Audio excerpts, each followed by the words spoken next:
아침한개입니다. 이번 편은 미 국방부가 최신형 공격 헬리콥터인 AH-62E 버전 6를 한국에 배치한 것을 공식화했다는 내용을 전해드립니다. 지난 2022년 1월 SNS 계정을 통해서 신형 공격 헬기가 오산에 도착했다고 비공식 공개한 후 미 국방부와 제2전투항공여단이 공식적으로 작전 배치를 2022년 2월 16일 확인했습니다. AH-64E 버전 6 공격 헬기의 한국 배치는 단순히 대전차 공격 자산인 공격 헬기를 구형해서 신형으로 바꾸었다는 의미가 아니라 한반도에서 미국의 작전 개념이 바뀌는 중요한 사안이기 때문에 이 내용을 공유합니다.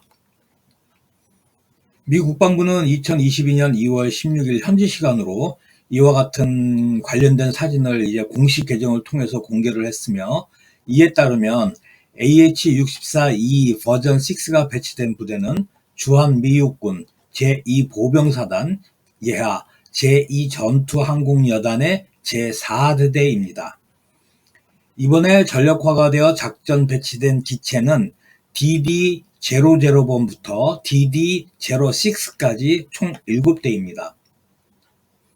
미 육군의 공격 헬기 대대는 18대로 편성이 됩니다. 따라서 추가로 11대가 더 작전 배치될 것으로 추정이 됩니다. 순환 배치되어서 한국에 주둔 중인 제1군단 직할의 제16전투항공여단 제6기병연대 4대대에 AH-64E 버전 6 18대를 포함한다면 현재 한국에는 총 25대의 미 육군의 최신형 공격 헬기가 배치된 것입니다.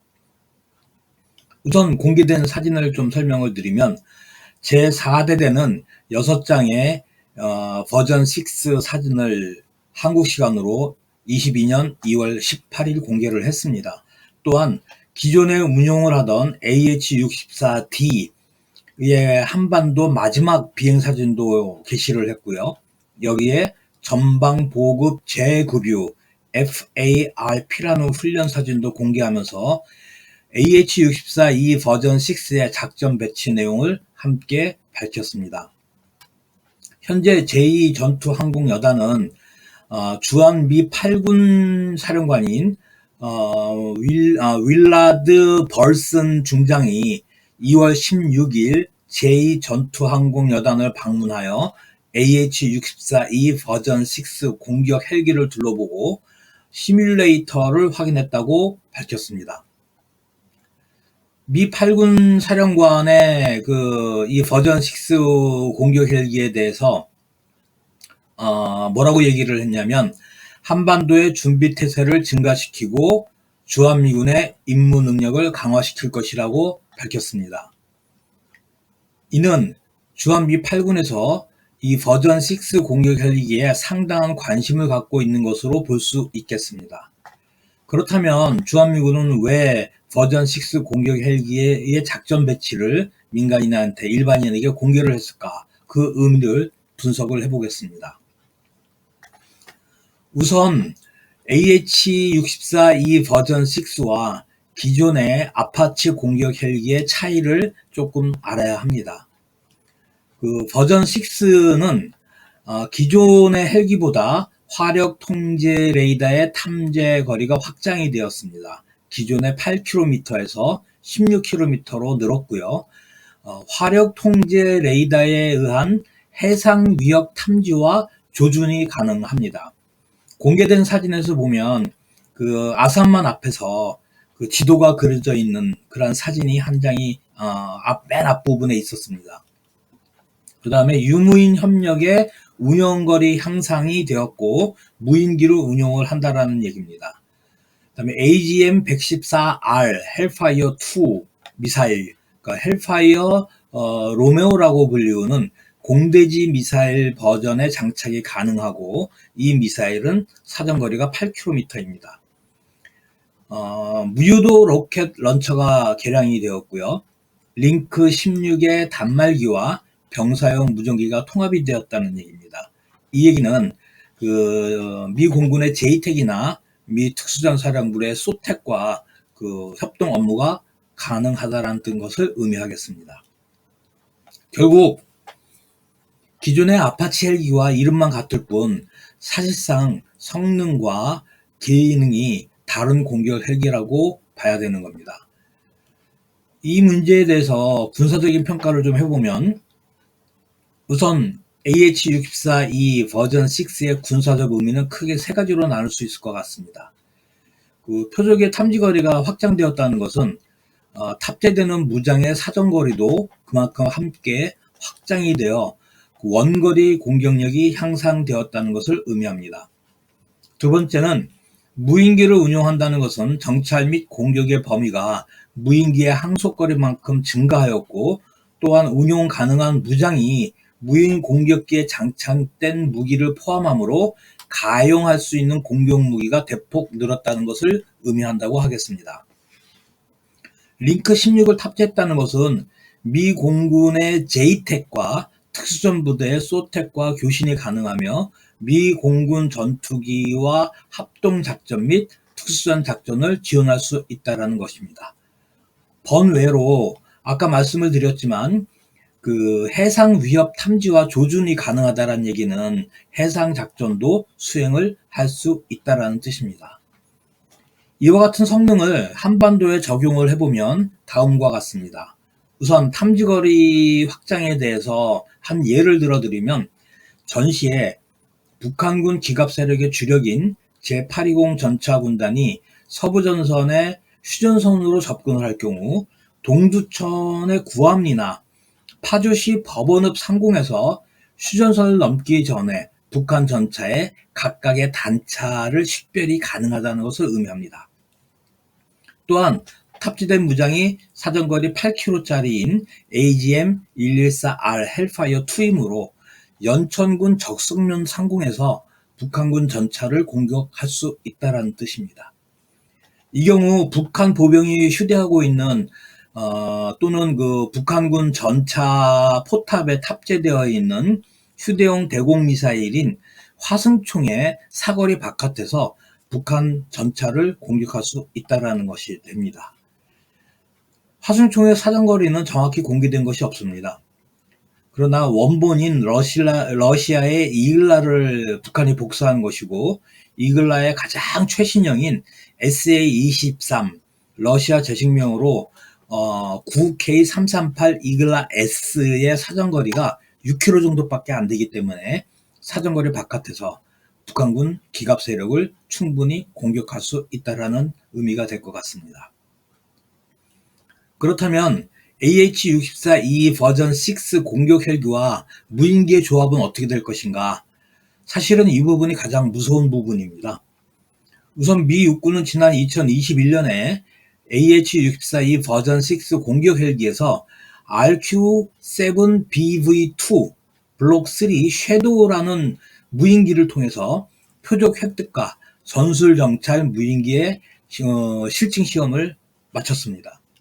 거기에 MQ-1C 그레이 이글 익스텐디드 레인지, 즉 항속거리 연장형의 무인 공격기를 운용하는 시험 평가를 이미 종료를 했습니다. 2020년 9월에서 10월 사이 텍사스주에 있는 포트 블리스에서 RQ-7에 대한 실증 실험을 실시를 했고요. 2021년 10월 유타주 더그웨이라는 곳에서 MQ-1C 그레이 이글에 장착된 공대공 미사일로 지상 표적을 파괴하는 실증 시험을 성공을 했습니다. 무인기는 조종사가 아닌 무장사가 운용을 합니다. 두 번째, RQ-7BV 블록 3 섀도우의 조합과 아파치의 조합을 생각을 해보면, 우선 섀도우의 최대 운용거리는 125km입니다.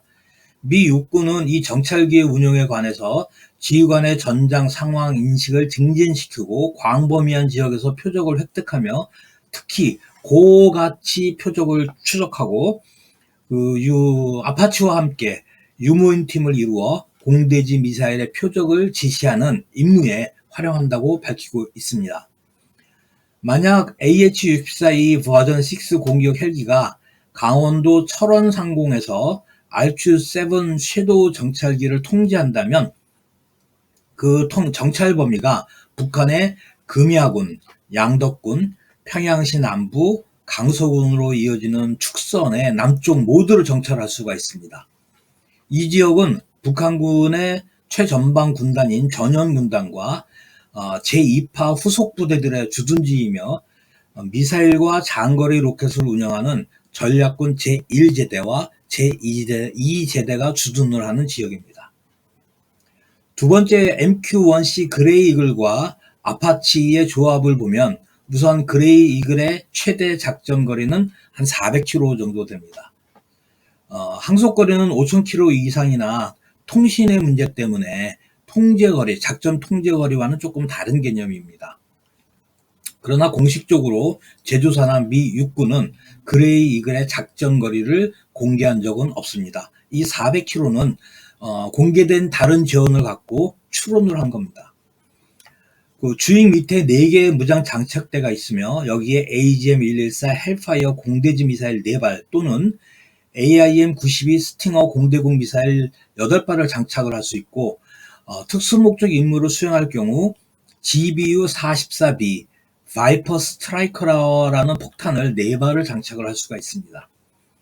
지난 2017년 3월 군산 제8전투비행단에도 배치되기 시작해서 2018년 4월 이미 작전 배치가 종료되었습니다. 첫 배치는 1개 비행대 12대였으나 현재는 2개 비행대 24대가 배치되어 있는 것으로 추정이 되고 있습니다. 이를 한반도에 적용을 해보면 역시 강원도 철원 상공에서 AH-64E 버전 6가 MQ-1 그레이 이글을 통제한다고 가정을 했을 경우에 그 작전 범위가 어디까지 가냐면 길주시, 길주군, 화대군 그 핵실험장과 중국 국경의 그 화평군 그 회중리 전략미사일기지, 그다음에 김형직군, 신의주를 연결하는 축선이 남쪽이 모두 작전 반경에 포함이 되고 강원도 고성상공에서 운용을 한다라고 가정을 한다면 청진과 무산을 연결하는 축선까지 북쪽으로 조금 더 올라갈 수가 있습니다. 이럴 경우에 백두산과 삼지연이 모두 포함이 됩니다. 이를 위성 사진에 표시하면 다음과 같습니다. 그다음에 그 북한의 이 지도에서 이제 주의해서 보셔야 되는 부분은 북한 전략군에서 ICBM과 준중거리 IRBM 탄도미사일을 운영을 하는 제3제대는 모두 중국 국경에 근접한 곳에 주둔을 합니다. 이는 주한미군이 유사시에 중국을 오폭하지 않도록 설정을 한 노던 바이퍼 존 NBZ 안에 숨어 자신들의 생존력을 높이려고 하는 북한의 의도입니다. 그러나 AH-64 버전 6 공격 헬기와 MQ-1C 그레이 이글 2R의 조합이라면 중국에 대한 오폭 걱정 없이 북한이 유사시에 탄도미사일을 발사하기 전에 제압이 가능할 것 같습니다. 현재 군산에 배치된 24대의 MQ-1C 그레이 이글에 총 4발의 AGM-114 헬파이어 공대지 미사일을 장착할 수 있으므로 96발의 공대지 미사일을 가용할 수가 있습니다. 확실한 제압을 위해 각각의 표적당 2대의 MQ-1C 그레이 이글을 할당한다고 하더라도 총 12대의 북한의 ICBM이나 IRBM 이동식 미사일 발사대를 격파할 수 있을 것으로 보입니다.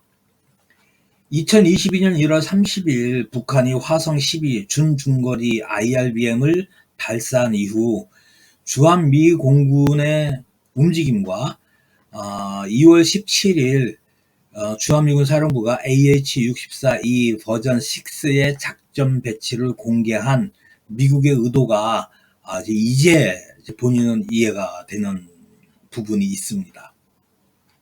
같은 맥락에서 주한미군 사령관이 제8 비행단을 방문한 것도 이제 어느 정도 이해가 됩니다. 결론적으로 말씀을 드리면 미공군 참모총장이 주한미공군을 총원 집합해서 연설을 했던 일, 주한미군 사령관이 그레이 이글이 배치되어 있는 군산 제8 전투비행단을 방문했던 일, 주한미군 사령관이 AH-64E 버전 6의 시뮬레이터에 탑승을 한 사진을 공개한 것, 주한미군 사령부의 AH-64E 버전 6의 작전 배치를 공개한 것, 이 모든 것이 일관성이 있는 같은 메시지를 담고 있습니다. 그 모든 것이 그레이 이글 MQ-1C와 연결이 됩니다. 오늘은 여기까지 하겠습니다. 감사합니다.